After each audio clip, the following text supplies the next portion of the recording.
Ay, paano naman nagsimula yung yung connection at relasyon mo dun sa... Yung nagchat na po sa akin yung boyfriend nung... Nagchat na po yung boyfriend nung girl nung dati kong kinakasama. Ang tali naka-braces ka pa pala, mother. Opo. At pink yung nung rubber.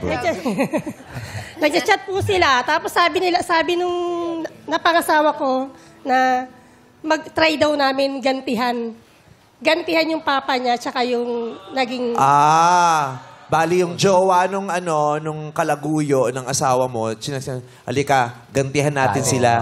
Opo. Para Paano paraan gagantihan? Anong ganti? Kami rin. Baga parang mag-boyfriend, Ako nyari, magjowa kayo. Tari. Opo. Parang nag-swap din, gano'n? Swap talaga, no? Grabe. Galing, oh. Opo. Tapos mga ilang week lang po, naghiwalay na po yung papa niya tsaka yung girlfriend.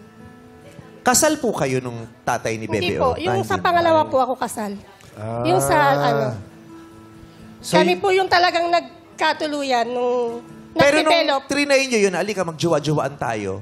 Wala ka talagang balak jowain siya. Wala po talaga. Gantihan lang po talaga yung... Kala ko ba sabi mo, okay lang, wala ka naman. Hindi naman ikaw yung tipong mangkukumpronta, papalayain mo. Mataas kasi pride ko, Memi Vice eh. Parang ayaw ko ipakita sa na nahihirapan ka, na parang nasasaktan ka. Pero ginawa mo yung jowa din. Opo, para lang maghiganti. So parang gusto mo Paghiganti, pagselosin oo. yung ex mo.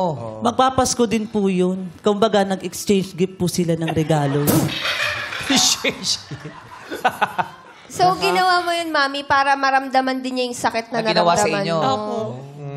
Anong effect sa'yo nito, Bebe, na nakikita mong ganun? Yung tatay mo, nalaman mo yung tatay mo may isa pa, tapos yung jowa nung isa niya pa, napunta naman sa mami mo na parang nagpalit-palitan sila. Anong epekto sa'yo nito bilang anak? Nung una po, syempre magulo. Syempre napapaisip ka po, bakit parang sa dinami, kung magjojowa lang din naman siya, bakit sa dinami-dami? Bakit yung naging pa ng tatay ko, naging kalaguyo pa ng kinakalaguyo ng tatay ko? Oo. Kaso wala, yun na po nangyari. Kumbaga, Wala ka namang magagawa. Wala na, Pero wala. anong naging epekto? Anong epekto sa'yo nito? wala po. Masyado, parang nadagdagan lang po masyado yung ganda ko, ganun. Bata pa kasi. Oh. Hindi ka ba lumaki na parang longing ka sa buong family? Nandyan yung present yung daddy mo, nandyan din yung mommy mo? Hindi. Bukod sa nandyan naman po kasi si mama, andyan naman po din yung lola ko, nung nanay ng papa ko po, na sumusuporta rin po sa akin, pati sa kapatid ko po. Pero yung lalaking yon, talagang nabuo talagang nagbahalan din naman kayo. Opo. Kinasal po kami, Meme. Sa kanya po ako nagpakasal. Oo. Baka 11 years kami. di ba yung mga ganun pangyayari, sasabihin mo, ang weird, parang sa iba di ba? Sa mga tao sabihin, parang ang immoral nung eksena. Di ba? Pero nagmahalan eh.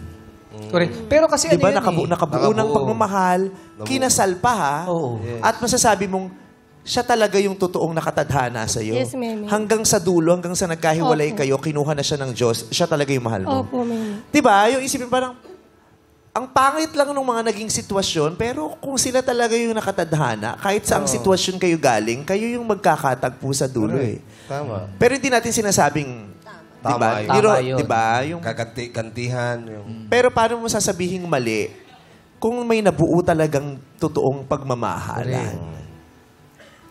Tapos nagkapamilya, nagkaanak pa po kayo? Opo. Mm. Oo, kinasal sila.